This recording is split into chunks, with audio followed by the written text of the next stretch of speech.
নমস্কার দর্শক বন্ধুরা, আমি সুমন আপনাদের সাথে।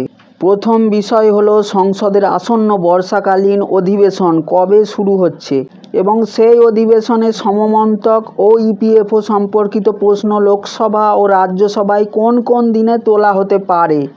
দ্বিতীয় বিষয় হলো জাতীয় সংঘর্ষ কমিটির CWC বৈঠকে যে সিদ্ধান্তগুলি নেওয়া হয়েছে সেই অনুযায়ী আগামী দিনে কি কি কর্মসূচি নেওয়া হবে এবং কোথায় কোথায় সেই সংক্রান্ত চিঠি ইতিমধ্যেই জারি করা হয়েছে। প্রথমে সংসদের বর্ষাকালীন অধিবেশন নিয়ে কথা বলি। সংসদের বর্ষাকালীন অধিবেশন কবে শুরু হবে এবং তার সরকারি ক্যালেন্ডার ইতিমধ্যেই প্রকাশ করা হয়েছে। এই অধিবেশনে বিশেষভাবে শ্রম ও কর্মসংস্থান মন্ত্রকের অধীনে বিভিন্ন বিষয় নিয়ে আলোচনা হয়।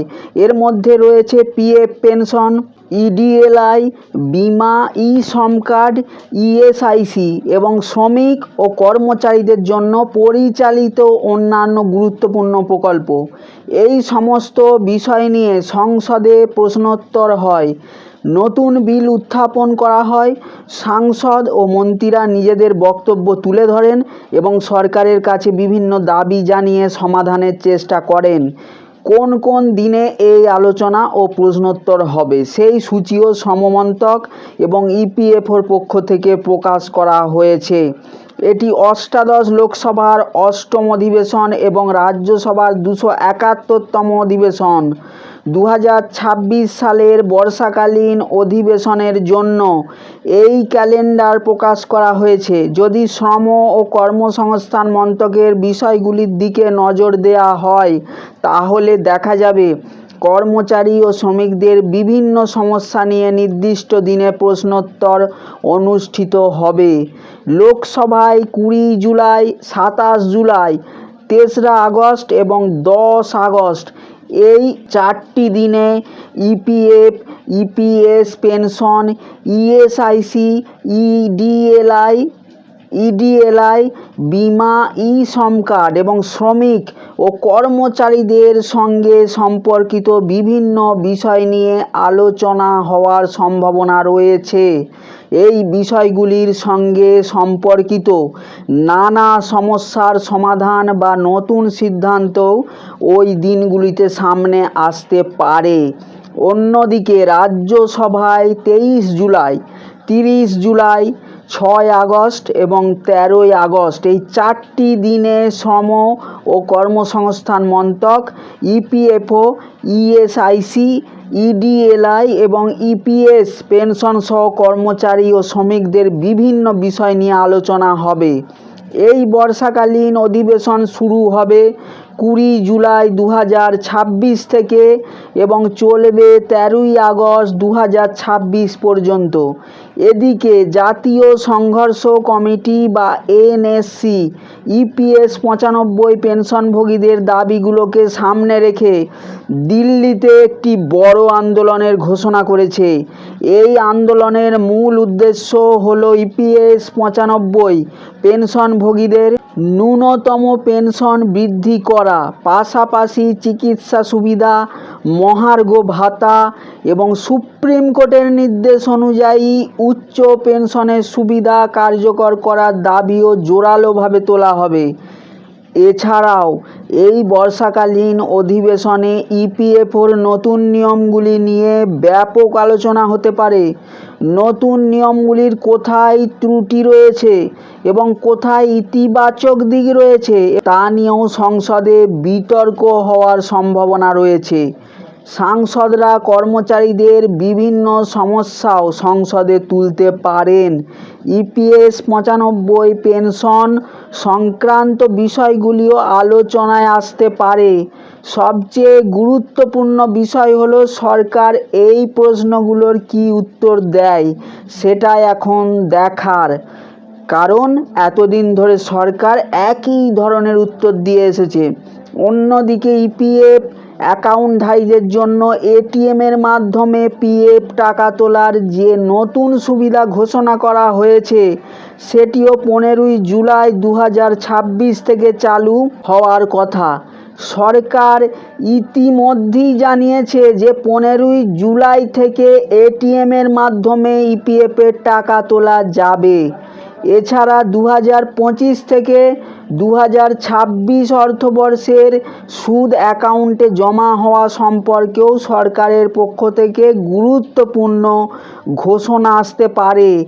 তাই বলা যায়, এই নির্দিষ্ট তারিখগুলিতে সংসদের দুই কক্ষেই বহু গুরুত্বপূর্ণ বিষয় নিয়ে আলোচনা হবে। ইপিএস 95 পেনশন বৃদ্ধি নিয়েও কোনো প্রস্তাব আসতে পারে। এই ছিল সংসদের বর্ষাকালীন অধিবেশন সম্পর্কে সম্পূর্ণ তথ্য। এবার আসা যাক এনএসসির আসন্ন কর্মসূচির কথায়। এনএসসি আবারও একটি নতুন চিঠি প্রকাশ করেছে।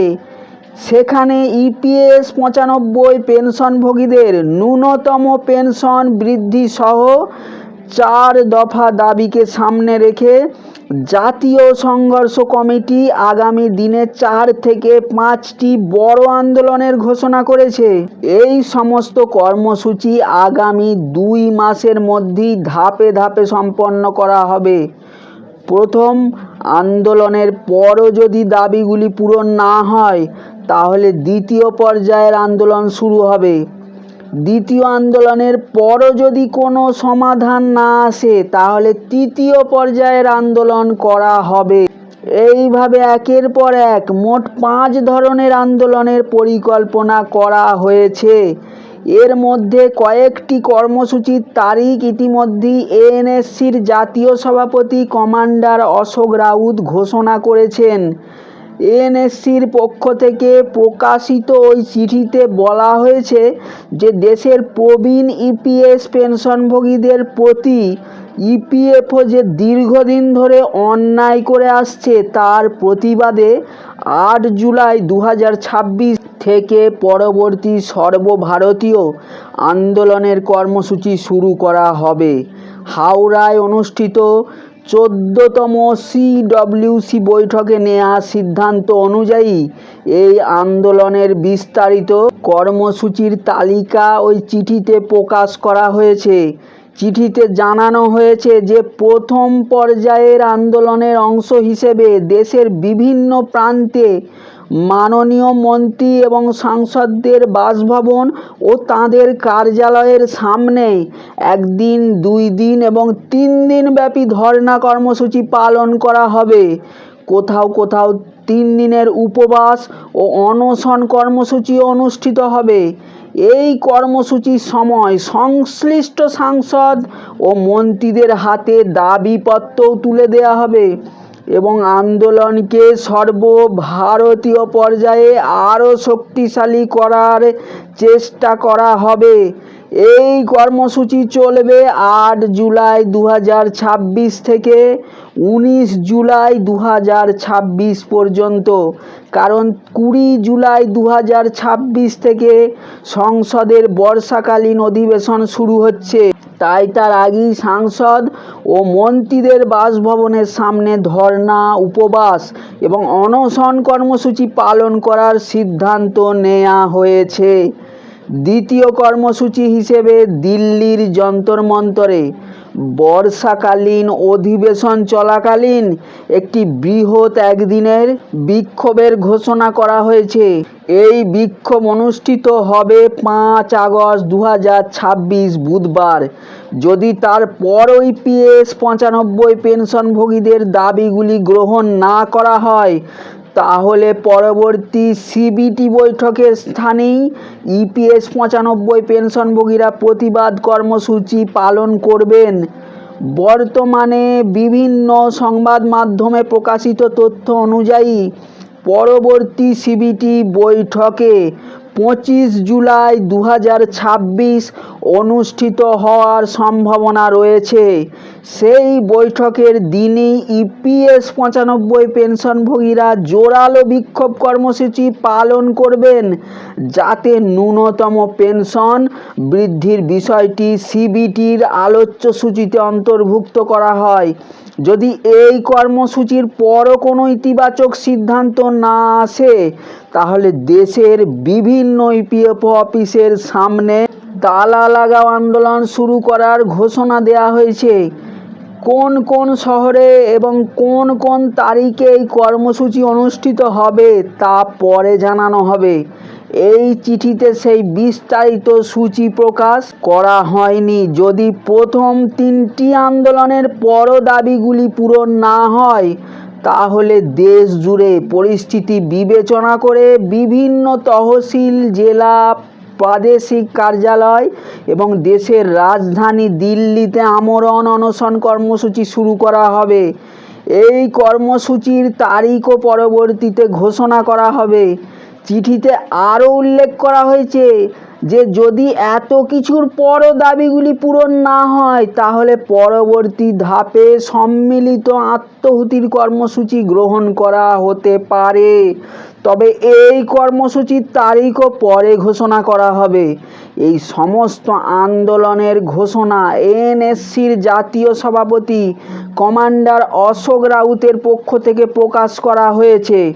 বন্ধুরা, আজ আমার কাছে এই 2টি গুরুত্বপূর্ণ আপডেটই ছিল, যা আপনাদের সঙ্গে ভাগ করে নিলাম।